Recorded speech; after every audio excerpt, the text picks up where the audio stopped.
তার মানে তুই চাচ্ছিস ওই মানুষটা তোর সামনে আসুক? আমি চাই সে আরো অনেকদিন আড়ালে থাকুক। আমি তাকে দেখার জন্য, তার বুকে মাথা রাখার জন্য ব্যাকুল হয়ে যেতে চাই।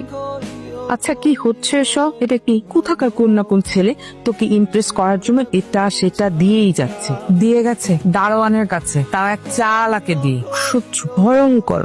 আমার কবুতর আমাকে দিয়ে যাও। হেই মহান প্রেমিক, কবে দেখা হবে আমাদের? তুমি কি সত্যিই মানুষ নাকি অন্য কেউ? সত্যিই তো গুড লাক রে অনন্যা, এমন একজন মানুষ বোধ হয় প্রত্যেকটা মেয়েরই স্বপ্ন।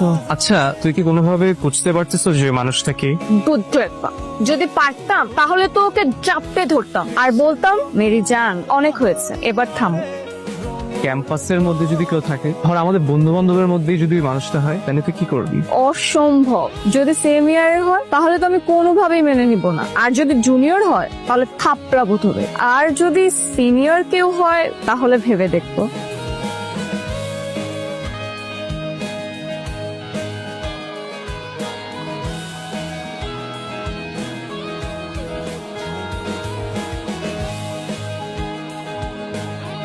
আমি না আসলে বুঝতেছি না, আমি কিভাবে অনন্যরে বুঝাবো যে আমি সেই মানুষটা। আমি কিভাবে ওর সামনে গিয়ে দাঁড়াবো? টাকার উপর টাকা চলাইতেছো, ওই মেয়ের পিছনে সময় নষ্ট করতেছো, তো তুমি তারা বুঝতে দিবা না যে তুমি তার সেই মানুষ? তো ভাই, আমি তো জানি ও সেম ইয়ারে কারোর সাথে রিলেশনশিপে যাবে না। এখন এটা জানার পর আমি কিভাবে ওর সামনে গিয়ে দাঁড়াই? আর তুমি নিজে না বলতে পারলে তোমার বন্ধু বান্ধবকে দিয়ে বলাও। কিন্তু ভাই, আমি যে অনন্যরে পছন্দ করি এটা তো ওর বন্ধু বান্ধব কেউ জানে না, আমি কাউকে বুঝতে দিই নাই। আরে মিয়া, তুমি অন্য কারো বুঝতে না দিলে অন্তত যারে তুমি পছন্দ করো তার তো তোমার বোঝাইতে হবে না? আকারে ইঙ্গিতে যেমনি হোক তোমার তার বোঝানো লাগবে না?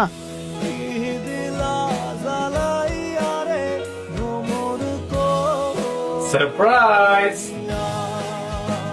আরে সুমন ভাই, আপনি? This is for you. তার মানে এই যে এতদিন খরগোশ, কবুতর, লাভবার্ড, লাল গোলাপ, শাড়ি, চুড়ি, টিপ, এই সব কিছু আপনি দিয়েছেন? সুমন চেনার কে পাঠাবে? তার মানে তোর ওই কাজিনটা তোকে ইমপ্রেস করার জন্য এতদিন ধরে এত কিছু করে গেল। তো আর কি বলছি, আমি ভাবতেও পারিনি জানিস। সবসময় আমাদের দুই পরিবার চেয়েছে আমাদের মধ্যে বিয়ে, কিন্তু আমি কখনো এই ব্যাপারটাকে পাত্তা দিইনি। আমার মনে হয়েছে যে ছেলে ছোট থেকে দেশের বাইরে বড় হয়েছে সে হয়তো আমাদের দেশের সংস্কৃতি, আমাদের নিজেদের কালচার এসব ভুলে গেছে। আর আমি কখনো এরকম কাউকে আমার লাইফ পার্টনার বানাবো না যে কিনা ফুচকা, ঝালমুড়ি, টঙের দোকানের চা এইসব পছন্দ করবে না। আমার মনে হয় এই জন্য সুমন ভাইয়া নিজেকে